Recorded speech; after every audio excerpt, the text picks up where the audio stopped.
قال الله تعالى في الكتاب العزيز الحكيم أعوذ بالله السميع العليم من الشيطان الرجيم بسم الله الرحمن الرحيم لقد أرسلنا رسلنا بالبينات وأنزلنا معهم الكتاب والميزان ليقوم الناس بالقسط وأنزلنا الحديد فيه بأس شديد ومنافع للناس وليعلم الله من ينصره ورسله بالغيب إن الله قوي عزيز صدق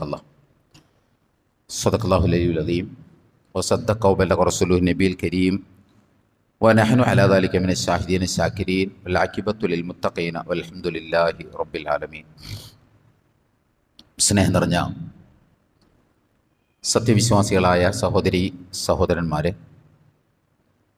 പ്രപഞ്ചനാഥനായ അള്ളാഹുവിൻ്റെ വിധിവിലക്കുകൾ അതിലംഘിക്കാതെ വ്യക്തിജീവിതത്തെയും കുടുംബജീവിതത്തെയും സാമൂഹിക ജീവിതത്തെയും മുന്നോട്ട് നയിക്കണമെന്ന് ആദ്യമായി എന്നോടും പിന്നീട് നിങ്ങളെയും വസിയത്ത് ചെയ്യുകയാണ്, ഉപദേശിക്കുകയാണ്. ജീവിതത്തിലുടനീളം അല്ലാഹു സുബ്ഹാനഹു വ തആലയുടെ നിയമ നിർദ്ദേശങ്ങളനുസരിച്ച് ജീവിക്കുവാനും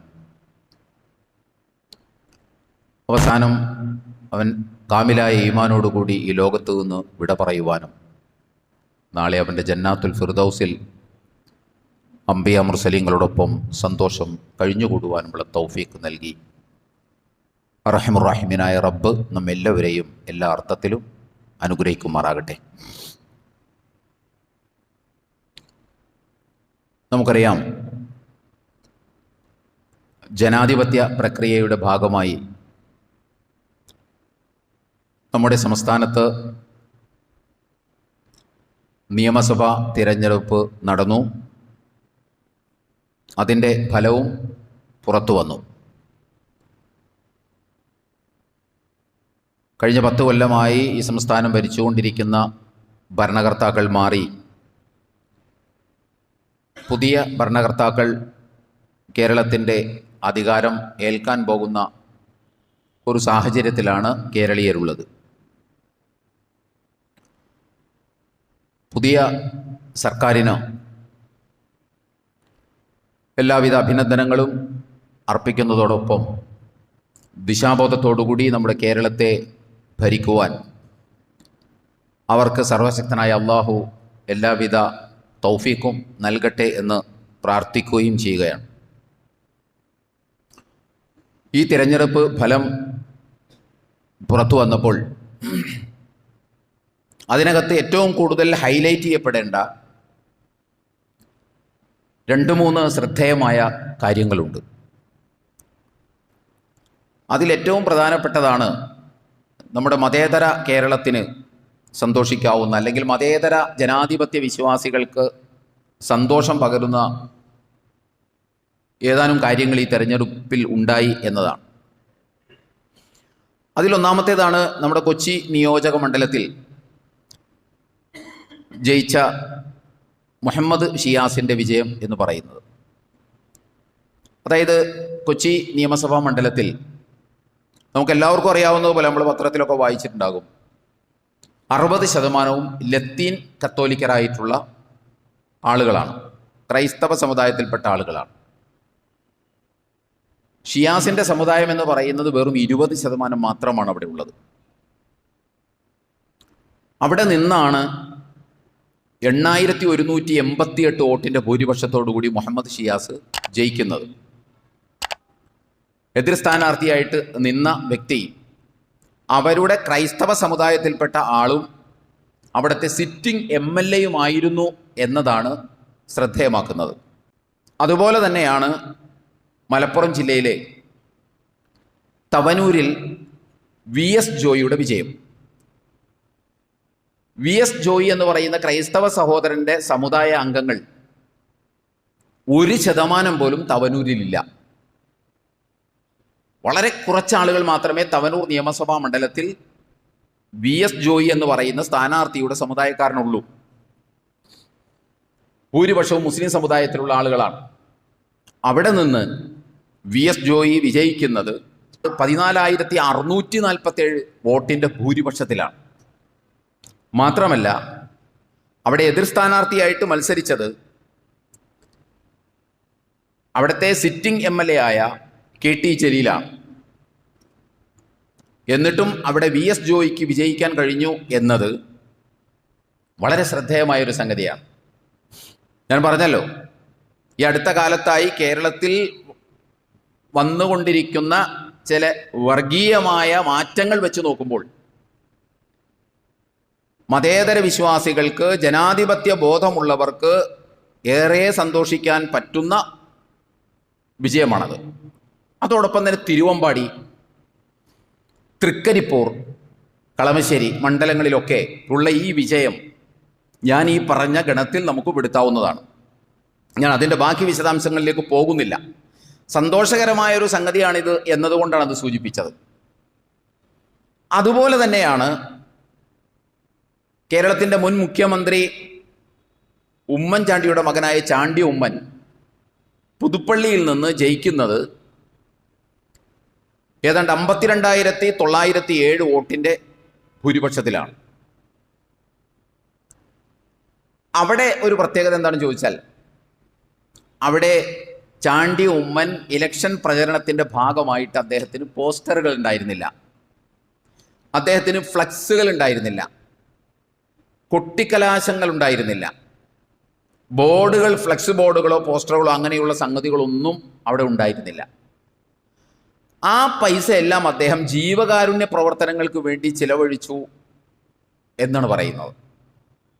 ഞാൻ പറയുന്നത് ഇതങ്ങേറ്റം മാതൃകാപരമായിട്ടുള്ള ഒരു തെരഞ്ഞെടുപ്പ് പ്രചരണ രീതിയാണ്. പ്രത്യേകിച്ച് കേരളം പോലുള്ള രാഷ്ട്രീയ പ്രബുദ്ധതയുള്ള ഒരു സംസ്ഥാനത്ത് ഇമാതിരിയുള്ള പോസ്റ്ററുകളും ഫ്ലക്സുകളും ഒന്നും അടിച്ചുവിട്ടു എന്നതുകൊണ്ടൊന്നും ജനങ്ങൾ തീരുമാനം മാറ്റാൻ പോകുന്നില്ല. അവർ സ്ഥാനാർത്ഥി നിർണയിക്കുമ്പോൾ തന്നെ അവർ വോട്ട് ചെയ്യേണ്ടത് ആർക്കാണ് എന്ന് തീരുമാനിച്ചിട്ടുണ്ട്. പിന്നെ പോസ്റ്ററുകളും ഫ്ലക്സുകളായ ഫ്ലക്സുകളും കൊട്ടിക്കലാശവും ഒക്കെ ഇതിനൊക്കെ വേണ്ടിയിട്ട് ലക്ഷക്കണക്കിനും കോടിക്കണക്കിനും ഒക്കെ രൂപ ചെലവഴിക്കുക എന്ന് പറയുന്നതിൽ ഒരർത്ഥത്തിൽ ഒരു അധാർമികതയുണ്ട്. ഒരർത്ഥത്തിലല്ല, അത് ശരിയല്ല. ശരിക്കും ജീവകാരുണ്യ സൈക്കിളിലാണ് അദ്ദേഹം പ്രചരണം നടത്തിയത്. സൈക്കിളിലാണ് ചാണ്ടി ഉമ്മൻ പ്രചരണം നടത്തിയത്. കക്ഷി രാഷ്ട്രീയ ഭേദമന്യേ എല്ലാവർക്കും ഈ പാത പിൻപറ്റാവുന്നതാണ്. മാതൃകാപരമായിട്ടുള്ള ഒരു പ്രവർത്തനമാണ് അദ്ദേഹത്തിൻ്റെ. പ്രശംസനീയമായ, അഭിനന്ദനാർഹമായ പ്രവർത്തനമാണ്. കക്ഷി രാഷ്ട്രീയ വ്യത്യാസമില്ലാതെ ആളുകൾക്ക് പിന്തുടരാൻ കഴിയുന്ന, അതിലൂടെ പുതിയ ഒരു രാഷ്ട്രീയ തെരഞ്ഞെടുപ്പ് പ്രചരണ സംസ്കാരം ഉയർത്തിക്കൊണ്ടുവരുവാൻ അതിലൂടെ സാധിക്കും എന്നതാണ് അതിൻ്റെ പ്രത്യേകത. അങ്ങനെ ഇങ്ങനെയുള്ള ചില ശ്രദ്ധേയമായ ഹൈലൈറ്റ്സ് ഈ തെരഞ്ഞെടുപ്പിൽ ഉണ്ടായി എന്ന കാര്യം നമ്മൾ മനസ്സിലാക്കണം. അത്തരം കാര്യങ്ങളെയൊക്കെ എപ്പോഴും നമ്മൾ പിന്തുണക്കുകയും പ്രോത്സാഹിപ്പിക്കുകയും ചെയ്യേണ്ടതുണ്ട്. നമ്മൾ ഏത് പാർട്ടിക്കാരനായാലും ഏത് മതക്കാരനായാലും ഇത്തരം സംഗതികളൊക്കെ കൂടുതൽ ഉയർത്തിക്കൊണ്ടുവരേണ്ടതും ശ്രദ്ധയിൽപ്പെടുത്തേണ്ടതുമായ ഒരു കാലഘട്ടത്തിലും ഒരു അറ്റ്മോസ്ഫിയറിലുമാണ് നമ്മൾ ജീവിച്ചുകൊണ്ടിരിക്കുന്നത് എന്ന് നമ്മൾ ഓരോരുത്തരും മനസ്സിലാക്കണം. അപ്പൊ ഞാൻ പറഞ്ഞു, പുതിയ സർക്കാരുകൾ അധികാരത്തിൽ വന്നു എന്ന്. സർക്കാർ അധികാരത്തിൽ വരാൻ പോവുകയാണ്. സർക്കാരൊക്കെ മനസ്സിലാക്കേണ്ടത്, ആളുകൾ അവരുടെ രാഷ്ട്രീയമായ ബോധത്തിന്റെയും അനുഭവത്തിന്റെയും അതുപോലെ തന്നെ അറിവിന്റെയും ഒക്കെ അടിസ്ഥാനത്തിലാണ് ഏത് ഗവൺമെന്റിനെ ആണെങ്കിലും ശരി അവർ തെരഞ്ഞെടുക്കുന്നത്. അവർ വോട്ട് ചെയ്യുന്നത് ഈ രാഷ്ട്രീയ ബോധ്യത്തിന്റെ അടിസ്ഥാനത്തിലാണ്. അതുകൊണ്ട് തന്നെ അധികാരം എന്ന് പറയുന്നത് ഒരു അലങ്കാരമല്ല, അതൊരു അധിക ബാധ്യതയാണ് എന്ന് ഭരണകർത്താക്കൾ മനസ്സിലാക്കേണ്ടതുണ്ട്. നാളെ സർവേശ്വരന്റെ മുൻപിൽ, അല്ലാഹു സുബ്ഹാനഹു വ തആലയുടെ മുൻപിൽ കണക്ക് പറയേണ്ടുന്ന അതീവ ഗൗരവമായ ഒന്നാണ് ഒരു സമൂഹത്തിന്റെ ഭരണസാരിത്യം ഏറ്റെടുക്കുക എന്ന് പറയുന്നത്. റസൂലുള്ളാഹി സ്വല്ലല്ലാഹു അലൈഹി വസല്ലം പറയുന്നത് നമുക്ക് കാണാൻ സാധിക്കും. എല്ലാവരും ഭരണകർത്താക്കളാണ്, അവരെല്ലാവരും ചോദ്യം ചെയ്യപ്പെടും എന്ന് അല്ലാഹുവിൻ്റെ റസൂൽ സല്ലല്ലാഹു അലൈഹി വസല്ലം നമ്മെ പഠിപ്പിച്ചിട്ടുണ്ട്. ഒരു കുടുംബത്തിലെ കുടുംബനാഥൻ വരെ ആ അർത്ഥത്തിൽ ഭരണകർത്താവാണ്. ആ കുടുംബനാഥന്റെ കീഴിലുള്ള ആളുകളെ എങ്ങനെയാണ് അദ്ദേഹം കൈകാര്യം ചെയ്തത് എന്നതിനെക്കുറിച്ച് നാളെ അല്ലാഹു സുബ്ഹാനഹു വ തആല ചോദിക്കും. എന്നതുപോലെ തന്നെ അതിനേക്കാൾ ഗൗരവത്തോടുകൂടി ഒരു സമൂഹത്തിന്റെ ഭരണസാരിത്യം ഏറ്റെടുക്കുന്ന, ഇപ്പോൾ ഞാൻ പറഞ്ഞല്ലോ, ഈ സ്റ്റേറ്റിന്റെ മാത്രമല്ല, നമ്മളൊക്കെ ആയിട്ട് ബന്ധപ്പെട്ട് ചിന്തിക്കുമ്പോൾ പള്ളിയുടെ ഒക്കെ ഉത്തരവാദിത്തം ഏറ്റെടുക്കുന്ന ആളുകളെ സംബന്ധിച്ചിടത്തോളം ജുമാഅത്ത് പള്ളിയുടെയും നമസ്കാര പള്ളിയുടെയും അതുപോലുള്ള സംഗതികളുടെ ഒക്കെ ഉത്തരവാദിത്വം പ്രസിഡന്റ്, സെക്രട്ടറിമാരൊക്കെ നമ്മുടെ നാട്ടിൽ ധാരാളം ഉണ്ടല്ലോ. ഏറ്റെടുക്കുന്ന ആളുകളെ സംബന്ധിച്ചിടത്തോളം അത് വളരെ ഗുരുതരമായ ഒരു ഉത്തരവാദിത്വമാണ് എന്ന ബോധം അവർക്ക് വേണം. കാരണം വിശാലമായ ഒരു മഹല്ലിലെ ജനങ്ങളുടെ ഉത്തരവാദിത്വമാണ് അവർ ഏറ്റെടുക്കുന്നത്. അല്ലാതെ ഒരു മുസ്ലിയാരെ ഒരു മൗലവിനെ നിശ്ചയിക്കുന്ന മൊല്ലാക്കായി നിശ്ചയിക്കുന്ന പരിപാടി മാത്രമല്ല അത്. അപ്പോൾ ഒരു രാഷ്ട്രത്തിൻ്റെ അല്ലെങ്കിൽ ഒരു സ്റ്റേറ്റിൻ്റെ ഭരണം എന്ന് പറയുമ്പോൾ അള്ളാഹുവിൻ്റെ മുമ്പിൽ കണക്കുകൾ പറയേണ്ടി വരുന്നതിൻ്റെ ഭാരം വർദ്ധിക്കുകയാണ് ചെയ്യുന്നത്. അതുകൊണ്ട് തന്നെ ഓരോ ഭരണകർത്താക്കളും അവർ നൽകിയിട്ടുള്ള വാഗ്ദാനങ്ങൾ പാലിക്കാൻ സന്നദ്ധമാകേണ്ടതുണ്ട്. വാഗ്ദാനങ്ങൾ അവർ പാലിക്കണം. പ്രകടന പത്രികയിൽ വെറുതെ പോരിശയ്ക്ക് വേണ്ടിയിട്ട് ബർക്കത്തിന് വേണ്ടി എഴുതി വയ്ക്കാനുള്ളതല്ല വാഗ്ദാനങ്ങൾ. ഒരു കുറേ വാഗ്ദാനങ്ങൾ ഈ ഏറ്റെടുക്കാൻ പോകുന്ന സർക്കാർ ജനങ്ങളുടെ മുമ്പിൽ വച്ചിട്ടുണ്ട്. അത് സാക്ഷാത്കരിക്കാൻ ആ സർക്കാരിന് സാധിക്കേണ്ടതുണ്ട്. അത് വെറുതെ പേരിന് പ്രകടന പത്രികയിൽ എഴുതി വയ്ക്കാൻ ഉള്ള ഒരു സംഗതിയല്ല.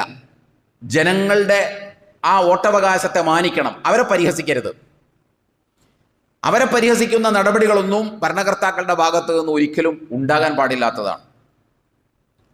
ഈ കാര്യത്തിൽ കുറച്ചുകൂടി ഉത്തരവാദിത്വം മുസ്ലിം ലീഗിനുണ്ട്. മുസ്ലിം ലീഗിന് ഈ ഉത്തരവാദിത്വം വർദ്ധിക്കുകയാണ് ചെയ്യുന്നത്. മറ്റൊന്നുമല്ല, കേരളത്തിലെ ഒരു രാഷ്ട്രീയ പാർട്ടിയുടെ പേരിന് മുൻപിലും ആ സമുദായത്തിന്റെ പേരില്ല. ഒരു രാഷ്ട്രീയ പ്രസ്ഥാനത്തിന്റെ പേരിന്റെ മുൻപിലും ആ സമുദായത്തിന്റെ പേരില്ല. മുസ്ലിം ലീഗ് എന്ന രാഷ്ട്രീയ പ്രസ്ഥാനത്തിന്റെ മുൻപിലാണ് ഒരു സമുദായത്തിന്റെ പേരുള്ളത്, മുസ്ലിം ലീഗ് എന്ന് പറയുന്നത്. മുസ്ലിം ലീഗിനെ സംബന്ധിച്ചിടത്തോളം അതുകൊണ്ടാണ് ഞാൻ ഉത്തരവാദിത്വം കൂടുതലാണെന്ന് പറഞ്ഞത്. ഒരു മുസ്ലിം എന്ന് പറഞ്ഞാൽ അള്ളാഹുവിന്റെ മുമ്പിൽ കണക്ക് പറയേണ്ടി വരും എന്ന വിചാരത്താൽ നയിക്കപ്പെടുകയും നിയന്ത്രിക്കപ്പെടുകയും ചെയ്യുന്നവന്റെ പേരാണ് മുസ്ലിം എന്ന് പറയുന്നത്. അതുകൊണ്ട് ആ പേര് തലക്കൽ ചേർത്തുകൊണ്ടുള്ള രാഷ്ട്രീയ പ്രസ്ഥാനത്തെ സംബന്ധിച്ചിടത്തോളം ആ ഉത്തരവാദിത്വ ബോധം വർദ്ധിക്കുകയാണ് എന്ന് പറയാനുള്ള കാരണം അതാണ്. ഖുലില്ലാഹുമ്മ മാലിക്കൽ മുൽക്ക് തൂത്തിൽ മുൽക മൻ തശാഉ വ തൻസിഉൽ മുൽക മിമ്മൻ തശാഉ. പറയുക, ഖുലില്ലാഹുമ്മ മാലിക്കൽ മുൽക്കി തൂത്തിൽ മുൽക മൻ തശാഉ. എല്ലാ അധികാരവും അന്തസ്സുമൊക്കെ ഉള്ളത് അല്ലാഹ്ക്കാണ്. അവൻ ഉദ്ദേശിക്കുന്നവർക്കാണ് അധികാരം നൽകുന്നത്. അവൻ ഉദ്ദേശിക്കുന്നവരിൽ നിന്ന് അധികാരം അവൻ തിരിച്ചെടുക്കുകയും ചെയ്യും. തൂത്തിൽ മുൽക മൻ തശാഉ വ തൻസിഉൽ മുൽക മിമ്മൻ തശാഉ വ തുഇസ്സു മൻ തശാഉ. അവൻ ഉദ്ദേശിക്കുന്നവർക്ക് അവൻ ഇസ്സത്ത് നൽകും. വ തുദില്ലു മൻ തശാഉ. അവൻ ഉദ്ദേശിക്കുന്നവർക്ക് അവൻ നിന്ദ്യത പ്രദാനം ചെയ്യും. അപ്പോൾ അള്ളാഹു ഏൽപ്പിക്കുന്നതാണ് ഈ അധികാരമല്ല. അത് ആരേൽപ്പിച്ചാലും, ഏത് വിഭാഗത്താരെ ഏൽപ്പിച്ചാലും ഒരു മുസ്ലിമിനെ സംബന്ധിച്ചിടത്തോളം അള്ളാഹുവിൻ്റെ തീരുമാനത്തിൻ്റെയും അറിവിൻ്റെയും ഒക്കെ ഭാഗമായിട്ടാണ് അധികാരം കൈകളിലെത്തുന്നത്. അപ്പോൾ ഒരു വിശ്വാസിയെ സംബന്ധിച്ച് ഈ വർത്തമാനത്തെ അതീവ ഗൗരവമുണ്ട്. അതുകൊണ്ടാണ് മുസ്ലിം ലീഗിന് ഉത്തരവാദിത്വം കൂടുതലുണ്ടെന്ന് പറയുന്നത്. അതുപോലെ തന്നെ നമ്മൾ മനസ്സിലാക്കേണ്ട ഒരു സംഗതിയാണ്, ഒരു ജനാധിപത്യം ഒരു പ്രദേശത്ത് എത്രത്തോളം ശക്തിപ്പെടുന്നു, ശക്തിയോടുകൂടി നിലനിൽക്കുന്നു എന്ന് അളക്കുന്ന അതിൻ്റെ പാരാമീറ്റർ എന്ന് പറയുന്നത്, അവിടെ എപ്പോഴും തെരഞ്ഞെടുപ്പുകൾ നടക്കുന്നു, നിരന്തരമായി അതാത് കാലയളവിൽ തെരഞ്ഞെടുപ്പുകൾ നടക്കുന്നു, ഉത്തരവാദിത്തപ്പെട്ട ആളുകൾ ഭരണകർത്താക്കൾ മാറി മാറി വരുന്നു എന്നതല്ല ഒരു പ്രദേശത്ത് ജനാധിപത്യം ശക്തമായി നിലനിൽക്കുന്നു എന്നതിൻ്റെ അളവുകൾ എന്ന് പറയുന്നത്. മറിച്ച് ആ പ്രദേശത്ത് നീതി എത്രത്തോളം, ആ ദേശത്ത് രാഷ്ട്രമാണെങ്കിൽ രാഷ്ട്രം, സംസ്ഥാനമാണെങ്കിൽ സംസ്ഥാനം, അവിടെ നീതി എത്രത്തോളം നിലനിൽക്കുന്നു എന്നതിൻ്റെ അടിസ്ഥാനത്തിലാണ് ജനാധിപത്യത്തെ അളക്കുന്നത്. ജനാധിപത്യത്തിൽ തിരഞ്ഞെടുപ്പ് എന്ന് പറയുന്നത് നീതിയുടെ കൂടി തിരഞ്ഞെടുപ്പാണ് എന്ന് നമ്മൾ മനസ്സിലാക്കണം. അതുകൊണ്ട് ജനങ്ങൾക്ക് നീതി ലഭിക്കണം ഭരണകർത്താക്കളുടെ കയ്യിൽ നിന്ന്. അത് മുസ്ലിമിന് കിട്ടേണ്ടതല്ല നീതി, ഏതെങ്കിലും സമുദായത്തിന് കിട്ടേണ്ടതല്ല നീതി. നീതി മതമില്ലാത്തവനും മതമുള്ളവനും കിട്ടണം. നീതി എന്ന് പറയുന്നത് മനുഷ്യന് കിട്ടേണ്ടതാണ്. നമ്മളൊക്കെ നന്നായി മനസ്സിലാക്കേണ്ട ഒരു കാര്യം, നമ്മൾ നിരന്തരമായി പറഞ്ഞുകൊണ്ടിരിക്കുന്നതാണ് നീതിയെക്കുറിച്ച്. ഇനിയും നമ്മൾ പറയും. കാരണം നീതി അത്രമാത്രം ഹയർ വാല്യൂ ആണ് ഇസ്ലാമിൽ, വിശുദ്ധ ഖുർആനിൽ. അതുകൊണ്ട് നീതി മനുഷ്യർക്കാണ് കിട്ടേണ്ടത്, നീതി ഏതെങ്കിലും സമുദായത്തിന് കിട്ടേണ്ടതല്ല. നീതി മതമില്ലാത്തവനും കിട്ടണം, മതമുള്ളവനും കിട്ടണം, മനുഷ്യനായി പിറന്ന മുഴുവൻ ആളുകൾക്കും കിട്ടണം നീതി. ഭൗതിക ലോകത്ത് മനുഷ്യന് കിട്ടേണ്ട ഏറ്റവും വലിയ അവകാശമാണ് നീതി എന്ന് പറയുന്നത്. ഭൗതിക ലോകത്ത് മനുഷ്യന് കിട്ടേണ്ട ഏറ്റവും വലിയ അവകാശമാണ് നീതി. അത് നൽകേണ്ടതാരാ? അത് നൽകേണ്ടത് അധികാരം വാഴുന്ന ആളുകളാണ്. അത് നൽകേണ്ടത് ആ സമൂഹത്തിന് മേൽ ആധിപത്യം വാഴുന്ന ആളുകളാണ് നീതി നൽകേണ്ടത് എന്ന ഒരു ബോധം ഭരണകർത്താക്കൾക്കുണ്ടാകണം. അതുകൊണ്ട് നീതി കിട്ടണം, ആളുകളെ പരിഹസിക്കരുത്, അവർക്ക് നിർഭയത്വം ഉണ്ടാകണം. കാരണം നീതിയുടെ ഉൽപ്പന്നമാണ് നിർഭയത്വം എന്ന് പറയുന്നത്. സുഭിക്ഷതയുണ്ടാകണം, അതും ഒരർത്ഥത്തിൽ നീതിയുടെ ഉൽപ്പന്നമാണ്. സുരക്ഷിതത്വവും സുഭിക്ഷതയും നിർഭയത്വവും എന്നൊക്കെ പറയുന്നത് നീതിയുടെ ഉൽപ്പന്നമാണ്. അല്ലെങ്കിൽ നീതി നിലനിൽക്കുമ്പോൾ ഉണ്ടാകുന്നതാണതല്ല. ഇല്ലെങ്കിൽ നിർഭയത്വം ഉണ്ടാവില്ല, ഇല്ലെങ്കിൽ സുഭിക്ഷത ഉണ്ടാവില്ല. എല്ലാവർക്കും സുഭിക്ഷതയുണ്ടാകണം, എല്ലാവർക്കും നിർഭയത്വം ഉണ്ടാകണം, എല്ലാവർക്കും നീതി ഉണ്ടാകണം. നമ്മളൊരു കാര്യം മനസ്സിലാക്കേണ്ടത്, ഈ നീതി എന്ന് പറയുന്നത് സർക്കാരുകൾക്ക്, അധികാരി വർഗത്തിന് നൽകാൻ കഴിയുന്ന ഒരു കാര്യമാണ് മുഖ്യമായിട്ടും. നേരത്തെ നമ്മൾ പറഞ്ഞു പോയിട്ടുണ്ട്, നീതി എന്ന് പറയുന്നത് ഒരു ആത്മീയ വാചകം എന്നതിനേക്കാളപ്പുറം, ഒരു സ്പിരിച്വൽ ടേം എന്നതിനേക്കാളപ്പുറം അത് ഒരു പൊളിറ്റിക്കൽ ടേമാണ്, രാഷ്ട്രീയ പ്രയോഗമാണ്. നീതി എന്ന് പറയുന്നത് രാഷ്ട്രീയ പ്രയോഗമാണ്. ആരാധന അനുഷ്ഠാന രംഗത്തൊന്നും എന്തില്ല, പ്രത്യേകിച്ച് നീതിയില്ല. അപ്പം നിസ്കരിക്കുന്നിടത്ത് എന്താ നീതിയുള്ളത്? നോമ്പ് പിടിക്കുന്നിടത്ത് എന്താ നീതിയുള്ളത്? ഹജ്ജ് ചെയ്യുന്നിടത്ത് എന്താ നീതിയുള്ളത്? ആരാധനാ കർമ്മങ്ങൾ നിർവഹിക്കുന്നിടത്തുള്ള ഒരു സംഗതിയല്ല നീതി എന്ന് പറയുന്നത്. നീതി, ഞാൻ പറഞ്ഞല്ലോ, ഇസ്ലാമിലെ ഏറ്റവും ഉയർന്ന മൂല്യമാണ്. തഖ്വയോട് ഏറ്റവും അടുത്തത് എന്ന് വിശുദ്ധ ഖുർആൻ പറഞ്ഞ രണ്ട് കാര്യങ്ങളിൽ ഒരു കാര്യം നീതിയാണ്. അതിൻ്റെ ആയത്തുകളൊക്കെ നമ്മൾ ധാരാളമായിട്ട് നമ്മളിവിടെ ഉദ്ധരിച്ചിട്ടുണ്ട്. പക്ഷേ ഈ നീതി നടപ്പാകണം എന്ന് ഒരാൾ എത്ര ആഗ്രഹിച്ചാലും നീതി നടപ്പാവില്ല. നീതി നടപ്പാകണമെങ്കിൽ അധികാരം വേണം. നീതി നടപ്പാക്കണമെങ്കിൽ അധികാരം വേണം. ഒരാൾക്ക് നീതി നടപ്പാക്കണമെന്ന് വലിയ ആഗ്രഹം ഉണ്ടായിട്ട് കാര്യമില്ല. നീതി നടപ്പാക്കണമെങ്കിൽ അധികാരം വേണം. കാരണം അധികാരവും നീതിയും അത്രയും റിലേറ്റഡ് ആണ്. അത്രയും റിലേറ്റഡ് ആണ് നീതിയും അധികാരവും തമ്മിൽ. അധികാരത്തിൽ കയറുന്നവർ നീതി കാണിച്ചില്ലെങ്കിലും നീതി കിട്ടണമെങ്കിൽ അധികാരം വേണം. ഒരു സമൂഹത്തിൽ അധികാരത്തിൽ കയറുന്ന ആളുകൾ, സർക്കാരുകൾ, ഭരണകർത്താക്കൾ ആരാണെങ്കിലും അധികാരത്തിൽ ചെന്ന് കയറുന്നവർ നീതി, അധികാരം കിട്ടി എന്നതുകൊണ്ട് നീതി നടപ്പാക്കണമെന്നൊന്നുമില്ല. ഇവിടെ ഇല്ലല്ലോ, നമ്മളിപ്പോൾ കണ്ടുകൊണ്ടിരിക്കുന്നതാണല്ലോ. അധികാരം കിട്ടി എന്നതുകൊണ്ട് നീതി നടപ്പാക്കണമെന്നൊന്നുമില്ല. പക്ഷെ ഒരു കാര്യമുണ്ട്, നീതി നടപ്പാക്കണമെങ്കിൽ അധികാരം വേണം. ഒരു സമൂഹത്തിൽ നീതി നടപ്പാക്കണമെങ്കിൽ അധികാരം വേണം. ഇവിടെയാണ് ഇസ്ലാമിനെ നമ്മൾ സവിശേഷമായി പഠിക്കേണ്ടത്. ഇസ്ലാമിനെ സവിശേഷമായി പഠിക്കേണ്ടത് അവിടെയാണ്. ഇസ്ലാം എന്ന് പറയുമ്പോൾ നമുക്കിപ്പോൾ ഒരു ധാരണ ഉണ്ടല്ലോ, നമ്മൾ പറഞ്ഞിട്ടുള്ള കാര്യങ്ങളാണ് പലതും. എന്നാലും ഒന്നുകൂടി നമ്മൾ ഈ ഒരു തെരഞ്ഞെടുപ്പ് പശ്ചാത്തലത്തിൽ നമ്മൾ ഒന്നുകൂടി ഓർമ്മിപ്പിക്കുകയാണ്. അതായത് ഇസ്ലാമിനെ സംബന്ധിച്ചിടത്തോളം ഇസ്ലാമിന് കൃത്യമായ ഒരു രാഷ്ട്രസങ്കല്പമുണ്ട്. ഒരു രാഷ്ട്രസങ്കല്പമുണ്ട് ഇസ്ലാമിന്, രാഷ്ട്രീയ കാഴ്ചപ്പാടുണ്ട്. ഇതെങ്ങനെ വന്നു എന്ന് ചോദിച്ചാൽ അത് വന്നത് ഇസ്ലാമിന്റെ സമൂഹ സങ്കല്പത്തിൽ നിന്നാണ്. ഇസ്ലാമിന് ആ കാഴ്ചപ്പാട് വരുന്നത് ഇസ്ലാമിന്റെ സമൂഹ സങ്കല്പത്തിൽ നിന്നാണ്.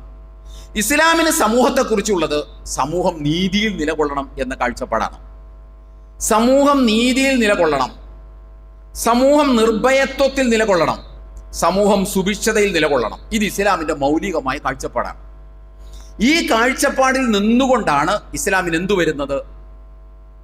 രാഷ്ട്രസങ്കല്പം വരുന്നത്. ആരാധന അനുഷ്ഠാന കർമ്മങ്ങൾക്കപ്പുറത്ത് ഇസ്ലാം നീതിയെക്കുറിച്ചുള്ള വലിയ ഒരു കാഴ്ചപ്പാട് മുന്നോട്ട് വയ്ക്കുന്നുണ്ട്. അതുകൊണ്ടാണ് ഈ ഒരു കാഴ്ചപ്പാട് ഇസ്ലാമിന് വരുന്നത്. വെറും അധികാരമല്ല, ദൈവബോധത്താലും വിചാരത്താലും നയിക്കപ്പെടുകയും നിയന്ത്രിക്കപ്പെടുകയും ചെയ്യുന്ന അധികാരം. ആ അധികാരത്തിനാണ് നീതി സമൂഹത്തിന് നൽകാൻ കഴിയുകയുള്ളൂ. ഇനി ഞാൻ നിങ്ങളുടെ ശ്രദ്ധ മറ്റൊരു തലത്തിലേക്ക് കൊണ്ടുപോവുകയാണ്.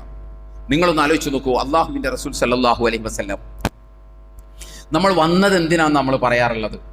അള്ളാഹുവിന്റെ റസൂൽ സല്ലല്ലാഹു അലൈഹി വസല്ലം വന്നത് ലാ ഇലാഹ ഇല്ലല്ലാഹ് എന്ന് പ്രഖ്യാപിക്കാനും പ്രഘോഷിക്കാനും പ്രബോധനം ചെയ്യാനുമാണ് എന്നാണ് നമ്മൾ പറയുന്നത്. ലാ ഇലാഹ ഇല്ലല്ലാഹ് എന്നതിന് നമ്മൾ സാധാരണഗതിയിൽ എന്താണ് അർത്ഥം പറയുന്നത്? ആരാധനക്കർഹൻ അല്ലാഹു അല്ലാതെ മറ്റാരുമില്ല.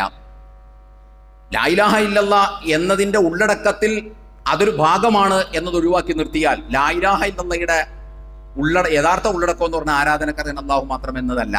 അതും നമ്മൾ നിരന്തരം പറഞ്ഞുകൊണ്ടിരിക്കുന്ന ഒരു കാര്യമാണ്. കാരണം ഒരു സാധനം നമ്മുടെ ബ്രെയിനിൽ ഇൻസ്റ്റാൾ ചെയ്തിട്ടുണ്ട്.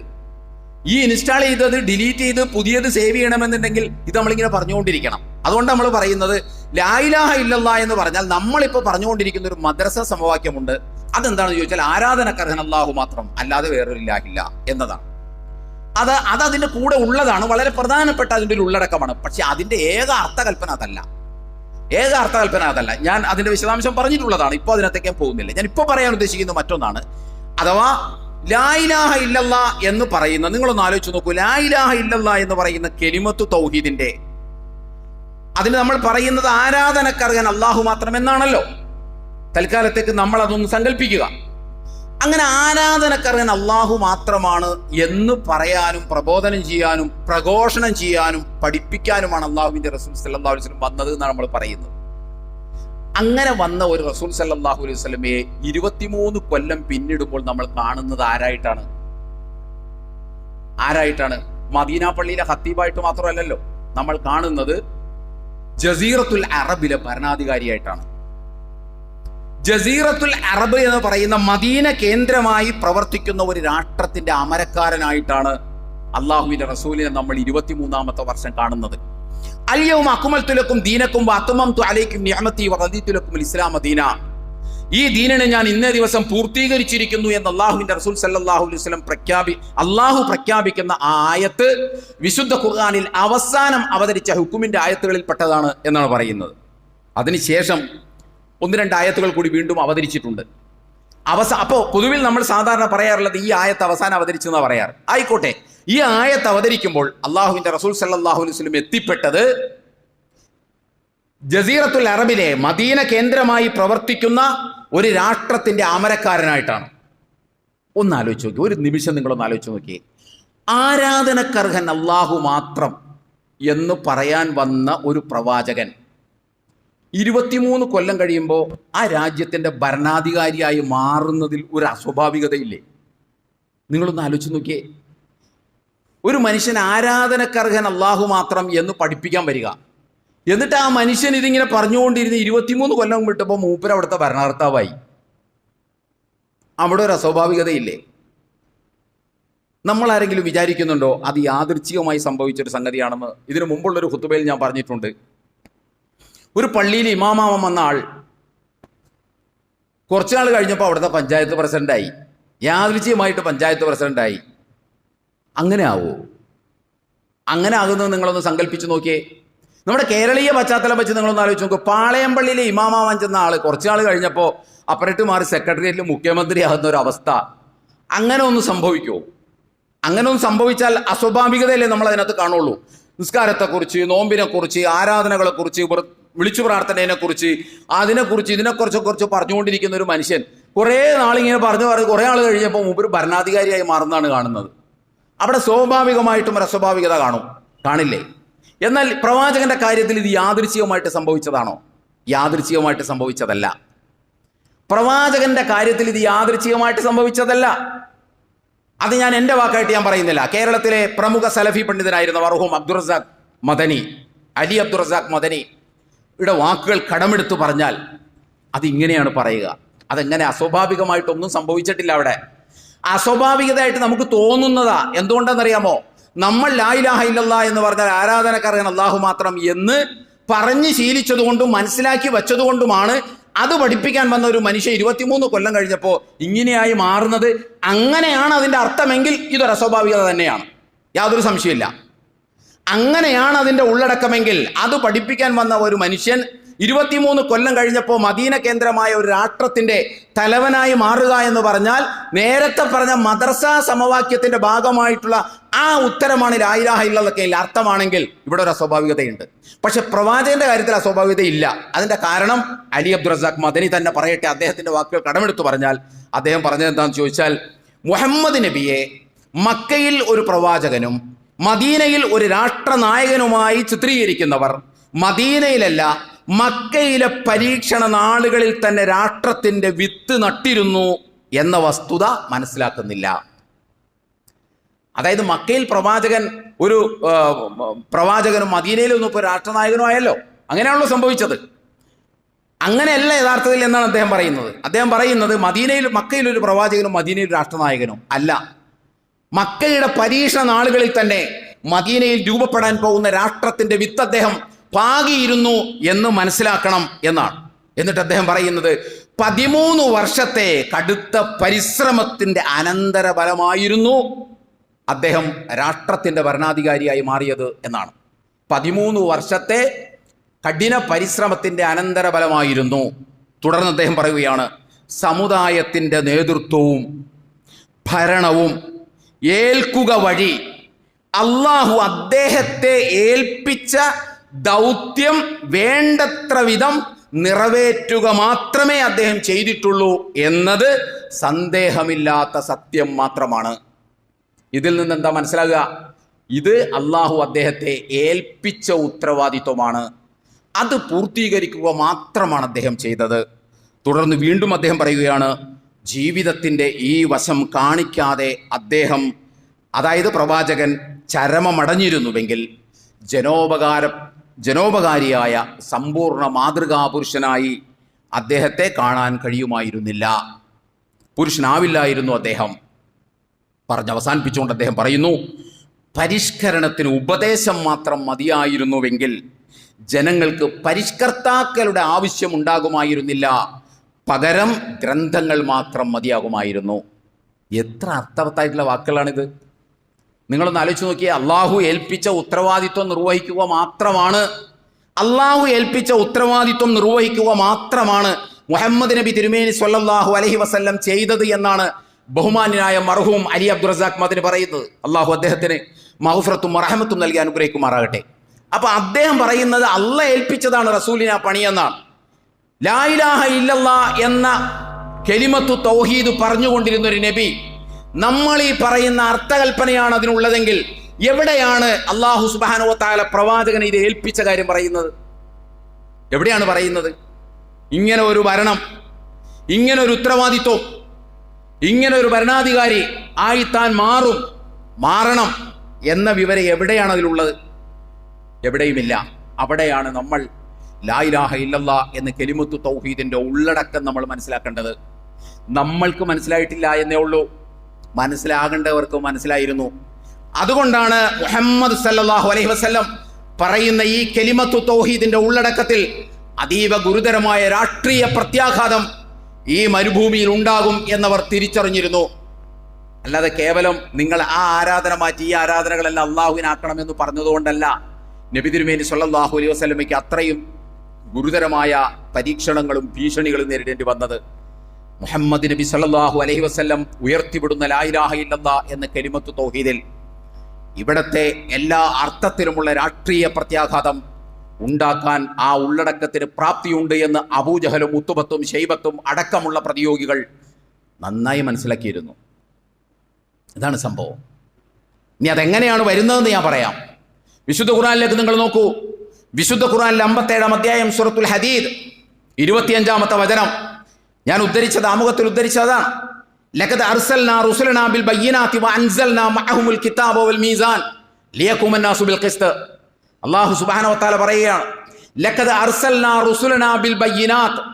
അല്ലാഹു സുബ്ഹാനഹു വ തആല തീർച്ചയായിട്ടും നാം, അല്ലാഹ് പറയുകയാണ്, നാം ലഖദ് അർസൽനാ, നമ്മുടെ റുസുലനാ പ്രവാചകന്മാരെ നിയോഗിച്ചതും, ബിൽ ബയ്യിനാത് വഅൻസൽനാ മഅഹുൽ കിതാബ, അവരോടൊപ്പം തുലാസും വേദഗ്രന്ഥവുമായി നാം പ്രവാചകന്മാരെ നിയോഗിച്ചത് എന്തിനു വേണ്ടിയിട്ടാണ്? ജനങ്ങൾ നീതിയിൽ നിലകൊള്ളാനാണ്. ഈ ആയത്തൊന്നും നമ്മൾ അധികം കേൾക്കൂല, ഈ ആയത്തൊന്നും നമ്മൾ അധികം കേട്ടിട്ടുണ്ടാവില്ല.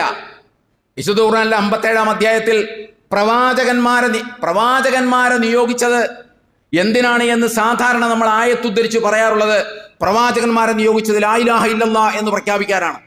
പ്രവാചകന്മാരെ നിയോഗിച്ചത് അള്ളാഹുവിനോട് മാത്രം വിളിച്ചു പ്രാർത്ഥിക്കണം എന്ന് പറയാനാണ്. ഇതിനൊക്കെ ആയിട്ടാണ് നമ്മൾ സാധാരണഗതിയിൽ പ്രവാചകന്മാർ വന്നത് എന്തിനാന്ന് പറയുന്നത്. അതേസമയം പ്രവാചകന്മാരായ ഒരു പ്രവാചകനെ കുറിച്ചല്ല, പ്രവാചകന്മാരായ മുഴുവൻ പ്രവാചകന്മാരെ കുറിച്ചും അള്ളാഹു സുബ്ഹാനഹു വ തആല പറയുന്നത് നാം നമ്മുടെ പ്രവാചകന്മാരെ നിയോഗിച്ചത്. അതിനോടൊപ്പം തുലാസ് നൽകി, നീതിയുടെ ചിഹ്നമാണ് തുലാസ് എന്ന് പറയുന്നത്. അതുപോലെ തന്നെ ഗ്രന്ഥവും നൽകി അവരെ വിട്ടത് ലിയഖൂമ അന്നാസു ബിൽ ഖിസ്ത്, ജനങ്ങൾ നീതിയിൽ നിലകൊള്ളാനാണ്. മുസ്ലിങ്ങൾ നീതിയിൽ നിലകൊള്ളാനല്ല, ജനങ്ങൾ നീതിയിൽ നിലകൊള്ളാനാണ്. ജനങ്ങൾ നീതിയിൽ നിലകൊള്ളാനാണ്. ഞാൻ പറഞ്ഞു, നീതി സമൂഹത്തിൽ നടപ്പാകണമെങ്കിൽ അധികാരം കൂടിയേ തീരൂ എന്ന്. ആ പറഞ്ഞുവിട്ട ദൗത്യം മാത്രമേ അലി അബ്ദുൽ റസാഖ് മദനി പറഞ്ഞതുപോലെ അള്ളാഹുവിൻ്റെ റസൂൽ നിർവഹിച്ചിട്ടുള്ളൂ. ഇത് മനസ്സിലാക്കാൻ നമുക്ക് പ്രാപ്തി ഉണ്ടാവണം, ഇത് തിരിച്ചറിയാൻ നമുക്ക് കഴിയണം. ഈ നീതി നടപ്പാക്കാൻ റസൂൽ ശ്രമിച്ചിട്ടുണ്ട്. ആ ശ്രമിച്ചതിൻ്റെ തന്നെ വിട്ടത് അതിനാണെന്ന് അള്ളാഹ് തന്നെ പറയുന്നു. എല്ലാ പ്രവാചകന്മാരോടും പറയുന്നു, അതിൽ അള്ളാഹുവിൻ്റെ റസൂൽ സല്ലല്ലാഹു അലൈഹി വസല്ലമയോടും പറയുന്നു നീതി നടപ്പാക്കണം. നീതി നടപ്പാക്കണം എന്താണ്? സമൂഹത്തിൽ നീതി നടപ്പാക്കണം. സമൂഹത്തിൽ നീതി നടപ്പാക്കണമെങ്കിൽ സമൂഹത്തിൻ്റെ മേൽ ആധിപത്യം പുലർത്താൻ കഴിയണം. കേവലം ഉപദേശം കൊണ്ട് നീതി നടപ്പാവില്ല. നീതി നടപ്പാക്കണമെങ്കിൽ ആ സമൂഹത്തിൻ്റെ ആധിപത്യം ഉണ്ടാകണം. എങ്കിൽ മാത്രമേ സമൂഹത്തിൽ നീതി നടപ്പാക്കാൻ കഴിയൂ. ഇതെല്ലാം അള്ളാഹുവിൻ്റെ റസൂൽ സല്ലല്ലാഹു അലൈഹി വസല്ലം ചെയ്തത് സമൂഹത്തിൽ നീതി നടപ്പാക്കാൻ വേണ്ടിയിട്ടാണ്. എല്ലാ മനുഷ്യർക്കും നീതി ഉണ്ടാകണം. നീതി ഉണ്ടെങ്കിൽ മാത്രമേ നിർഭയത്വം ഉണ്ടാവുകയുള്ളൂ എന്ന് നാം തിരിച്ചറിയേണ്ടതുണ്ട്. അതോടൊപ്പം ഒറ്റ കാര്യം കൂടി ഞാൻ പറയുകയാണ്. നിങ്ങളൊന്ന് ആലോചിച്ച് നോക്കൂ. ഒരിക്കൽ അള്ളാഹുവിൻ്റെ റസൂലിൻ്റെ ഖലീഫമാരിൽ പ്രധാനിയായിട്ടുള്ള ഉമറുൽ ഫാറൂഖ് റളിയല്ലാഹു തആല അൻഹു, ഈ ഉമറുൽ ഫാറൂഖ് റളിയല്ലാഹു തആല അൻഹു പള്ളിയുടെ ചാരത്ത് അതിൻ്റെ തണൽ പറ്റി പള്ളിക്ക് പുറത്ത് ഒരു തുണി മടക്കി വെച്ചിട്ട് അദ്ദേഹം ഉറങ്ങുകയാണ്. ആരാണ് നമ്മൾ ആലോചിക്കണം? ഖലീഫ ഉമറുൽ ഫാറൂഖ് റളിയല്ലാഹു തആല അൻഹു. അദ്ദേഹം ഖലീഫ ആയിരുന്ന കാലത്ത്, അദ്ദേഹം രാഷ്ട്രനായകനായിരുന്ന കാലത്ത്, അങ്ങോട്ട് നമ്മുടെ ചിന്ത നമ്മളൊന്ന് കൊണ്ടുപോയേ. പ്രവാചകൻ ഏൽപ്പിച്ച അബൂബക്കർ സിദ്ദീഖ് റളിയല്ലാഹുവിനെ ഏൽപ്പിച്ച ആ രാഷ്ട്രത്തിൻ്റെ നായകത്വം ഏറ്റെടുത്തിരിക്കുന്ന ഒരു ഭരണാധികാരി, ആ ഭരണാധികാരി പള്ളിയുടെ ചാരത്ത് പുറത്ത് തണൽ പറ്റി ഒരു തുണി മടക്കി വെച്ച് അതിൻ്റെ പുറത്ത് തലചായ്ച്ച് കിടന്നുറങ്ങുകയാണ്. അപ്പോഴാണ് പേർഷ്യൻ പടനായകൻ ഹുർമുസാൻ ആ കാഴ്ച കാണുന്നത്. അദ്ദേഹം അന്തം വിട്ടുപോയി. ഒരു രാഷ്ട്രത്തിൻ്റെ ഭരണാധികാരിയാണ് ഒരു പള്ളിയുടെ ചാരത്ത് കിടന്നുറങ്ങുന്നത്. അന്നപ്പൊക്കെ അങ്ങനെയാണ് എന്ന് ചിലപ്പോൾ നമ്മൾ വിചാരിക്കും. അന്നപ്പം അങ്ങനെയല്ല. തൊട്ടടുത്ത് ഒരുപാട് പരിസര രാഷ്ട്രത്തിലെ ഭരണാധികാരികളുണ്ട്. അവരൊന്നും ഇങ്ങനെയല്ല ജീവിച്ചത്. അവരൊക്കെ അത്യാർഭാടപൂർണമായ, ഇന്ന് നമ്മൾ പല രാജാക്കന്മാരെയും കാണുന്നില്ലേ, ആ രാജാക്കന്മാരെല്ലാം ജീവിക്കുന്നത് പോലെയാണ് അവർ അന്ന് ജീവിച്ചിരുന്നത്. അത് വേണമെങ്കിൽ ഉമറുൽ ഫാറൂഖ് റളിയല്ലാഹു അൻഹുവിന് പിന്തുടരാമായിരുന്നു. ആ ഉമർ റളിയല്ലാഹു അൻഹു അങ്ങനെയാണ് കിടന്നത്. പക്ഷേ ഇത് കണ്ട ഹുർമുസാൻ പറഞ്ഞുപോയി, അതിൽത്ത ഫഅമിൻത വനിംത. ഇത് അദ്ദേഹത്തിൻ്റെ ശ്രദ്ധേയമായ ഒരു വാക്കാണ്. അതിൽത്ത, താങ്കൾ നീതി നടപ്പാക്കി. ഫഅമിൻത, അതുകൊണ്ട് താങ്കൾ നിർഭയനായി. വനിംത, അതുകൊണ്ട് സമാധാനമായി കിടന്നുറങ്ങാൻ താങ്കൾക്ക് കഴിഞ്ഞു. അതാണ് നീതിയാണ് നിർഭയത്വം നൽകുന്നത് എന്ന് പറയുന്നത്. ആ നിർഭയത്വം സമൂഹത്തിന് നൽകാൻ കഴിയണമെങ്കിൽ, ആ നീതി സമൂഹത്തിന് നൽകാൻ കഴിയണമെങ്കിൽ അവരുടെ മേൽ നാളെ അള്ളാഹുവിൻ്റെ മുൻപിൽ കണക്ക് പറയേണ്ടി വരും എന്ന വിചാരത്താൽ നയിക്കപ്പെടുന്ന അധികാരമുണ്ടാകണം. എങ്കിലാണത് നടക്കുകയുള്ളൂ. ആ ദൗത്യമാണ് അള്ളാഹുവിൻ്റെ റസൂൽ സല്ലല്ലാഹു അലൈഹി വസല്ലം നിർവഹിച്ചത്. അത് നമ്മൾ നന്നായി പഠിക്കേണ്ടതുണ്ട്. അതുപോലെ തന്നെ നിങ്ങളൊന്ന് ആലോചിച്ച് നോക്കിയേ, ഇതൊന്നും യാദൃച്ഛികമായിട്ട് സംഭവിച്ചതല്ല. 4 ഖലീഫമാരുണ്ടല്ലോ, അബൂബക്കർ സിദ്ദീഖ്, ഉമറുൽ ഫാറൂഖ്, അലി ഇബ്നു അബി താലിബ്, ഉസ്മാൻ ഇബ്നു അഫ്ഫാൻ റളിയല്ലാഹു തആല അൻഹു. ഇവരെ നമ്മൾ അറിയുന്നത് എങ്ങനെയാണ്? ഇവരെ നമ്മൾ അറിയുന്നത് ഷെയ്ഖുന, താജുൽ ഉലമ, ഷംസുൽ ഉലമ, റഈസുൽ മുഹക്കിഖീൻ എന്നൊക്കെ പറഞ്ഞാൽ നമ്മളിവരെ അറിയണേ. നമ്മളെ ഏറ്റവും വേണ്ടപ്പെട്ട ചങ്കില ചോരയാണ് ഈ 4 പേര്. പക്ഷേ ഈ 4 പേരെ കുറിച്ച് നമ്മൾ എവിടെയെങ്കിലും കേട്ടിട്ടുണ്ടോ? ഷെയ്ഖുന ഉമറുൽ ഫാറൂഖ്, റഈസുൽ മുഹക്കിഖീൻ അബൂബക്കർ സിദ്ദീഖ്, അതുപോലെ താജുൽ ഉലമ ഉസ്മാൻ ഇബ്നു അഫ്ഫാൻ എന്നൊക്കെ നമ്മൾ എവിടെയെങ്കിലും കേട്ടിട്ടുണ്ടോ? നമ്മൾ എവിടെയും കേട്ടിട്ടില്ല. നമ്മൾ അവരെ കുറിച്ചെല്ലാം കേട്ടത് അൽ ഖുലഫാ ഉർ റാഷിദൂൻ, ഖുലഫാ ഉർ റാഷിദീങ്ങളാണ്, ഭരണകർത്താക്കളാണ്, ഖലീഫമാരാണെന്നാണ് കേട്ടത്. എന്തുകൊണ്ടാണ് അവരൊക്കെ അങ്ങനെ ആയതെന്ന് ചോദിച്ചാൽ, ഇസ്ലാമിൻ്റെ വളരെ മൗലികമായ ഒരാവശ്യമാണ് സമൂഹത്തിൽ നീതി നിലനിൽക്കണം. നീതി നിലനിൽക്കണം. നമ്മൾ ഇനിയും ചർച്ചക്കെടുക്കേണ്ട വിശുദ്ധ ഖുർആനിലെ വലിയ ഒരു മൂല്യമാണ് നീതി എന്ന് പറയുന്നത്. ഈ നീതി സമൂഹത്തിൽ ഉണ്ടെങ്കിൽ തന്നെ ഒരുപാട് പ്രശ്നങ്ങൾ പരിഹരിക്കപ്പെടും. നമ്മൾ വർത്തമാനത്തിൽ നീതി പുലർത്തിയാൽ തന്നെ ഒരുപാട് പ്രശ്നങ്ങൾ പരിഹരിക്കപ്പെടും. നമ്മൾ നമുക്ക് വേണ്ടപ്പെട്ടവർക്ക് വേണ്ടി സംസാരിക്കും. അനീതി, അക്രമം, തെറ്റ് അവരുടെ ഭാഗത്താണെങ്കിലും ഇതാണ് എല്ലാത്തിൻ്റെയും പ്രശ്നം. പക്ഷെ അതൊക്കെ നമ്മൾ നീതി നടപ്പാക്കിയാലും അതിനൊക്കെ ഒരു പരിമിതിയുമുണ്ട്. ഒരു സമൂഹത്തിൽ നീതി നടപ്പാക്കണമെങ്കിൽ ആ സമൂഹത്തിൻ്റെ ആധിപത്യം ഉണ്ടാകണം. അത് പ്രപഞ്ചത്തെ സൃഷ്ടിച്ച നാഥന് നന്നായി അറിയാം. അതുകൊണ്ടാണ് അല്ലാഹു സുബ്ഹാനഹു വ തആല പ്രവാചകൻ തിരുമേനി സ്വല്ലല്ലാഹു അലൈഹി വസല്ലമയെ നിയോഗിച്ച് 23-ാമത്തെ വർഷം പ്രബോധന ദൗത്യം പൂർത്തീകരിക്കുമ്പോൾ ആയിഷ ബീവി റളിയല്ലാഹു തആല അൻഹയുടെ മാറത്ത് തലചായ്ച്ചുകൊണ്ട് അല്ലാഹുവിൻ്റെ റസൂൽ സല്ലല്ലാഹു അലൈഹി വസല്ലം ഈ ലോകത്തോട് വിട പറയുമ്പോൾ ജസീറത്തുൽ അറബിൻ്റെ ഉത്തരാധികാരിയായ പ്രവാചകൻ മാറിയത് പള്ളിയിൽ മുസ്ലിയാരാകാൻ വന്ന മനുഷ്യൻ പഞ്ചായത്ത് പ്രസിഡന്റായതുപോലെ യാദൃച്ഛികമായി സംഭവിച്ചതല്ല, മറിച്ച് അള്ളാഹുവിൻ്റെ തീരുമാനവും ആ ലക്ഷ്യമിട്ടുകൊണ്ടുള്ള കഠിന പരിശ്രമവുമാണ്. അതിന് പ്രചോദനമായി മാറിയത് ഈ സമൂഹത്തിന് നീതി ലഭിക്കണം എന്ന ആ ഒരു ത്വരയായിരുന്നു, ഇസ്ലാമിൻ്റെ അതിയായ ആഗ്രഹമായിരുന്നു. ഇത് തിരിച്ചറിയാൻ നമുക്ക് നന്നായി കഴിയേണ്ടതുണ്ട്. കാര്യങ്ങൾ യഥാവിധി മനസ്സിലാക്കാൻ അള്ളാഹു നമ്മെ അനുഗ്രഹിക്കുമാറാകട്ടെ. വന്നുപോയ വീഴ്ചകൾ പടച്ചതമ്പുരാൻ നമുക്ക് പുറത്തു മാപ്പാക്കി തരുമാറാകട്ടെ. നമ്മളിൽ നിന്ന് മരണപ്പെട്ടു പോയ ആളുകൾക്ക് അള്ളാഹു മഗ്ഫിറത്തും റഹ്മത്തും നൽകി അനുഗ്രഹിക്കുമാറാകട്ടെ. 1-2 ആളുകൾ ദുആ കൊണ്ട് വസിയത്ത് ചെയ്തിട്ടുണ്ട്. അവരുടെ ഉമ്മാക്ക് പ്രയാസമുണ്ട്, രോഗമുണ്ട്, കുറച്ച് മോശമായൊരവസ്ഥയിലാണെന്നൊക്കെ പറഞ്ഞ് പലരും നമ്മളോട് വിളിച്ചു പറഞ്ഞിട്ടുണ്ട്. അല്ലാഹു സുബ്ഹാനഹു വ തആല അവർക്കെല്ലാവർക്കും ആശ്വാസം നൽകി അനുഗ്രഹിക്കുമാറാകട്ടെ. നമ്മുടെ തൊട്ടടുത്ത ആശുപത്രി രോഗികളായി കഴിയുന്ന ആളുകൾക്ക് അല്ലാഹു ആശ്വാസം നൽകി അനുഗ്രഹിക്കുമാറാകട്ടെ. നമ്മുടെ ഈ സദസ്സിൽ ഇരിക്കുന്ന ആളുകൾക്ക് സാമ്പത്തികമായിട്ടും മാനസികമായിട്ടും ശാരീരികമായിട്ടൊക്കെ പ്രയാസം അനുഭവിക്കുന്ന ആളുകളുണ്ട്. ആളുകൾക്ക് അല്ലാഹു ആശ്വാസം നൽകി അനുഗ്രഹിക്കുമാറാകട്ടെ. ഖുലു ഖൗലി ഹാദാ അസ്തഗ്ഫിറുല്ലാഹ ലി വലക്കും വലിജമീഅൽ മുസ്ലിമീന വൽ മുഅ്മിനീന അജ്മഈൻ വസ്തഗ്ഫിറുഹു ഇന്നഹു ഹുവൽ ഗഫൂറുർ റഹീം.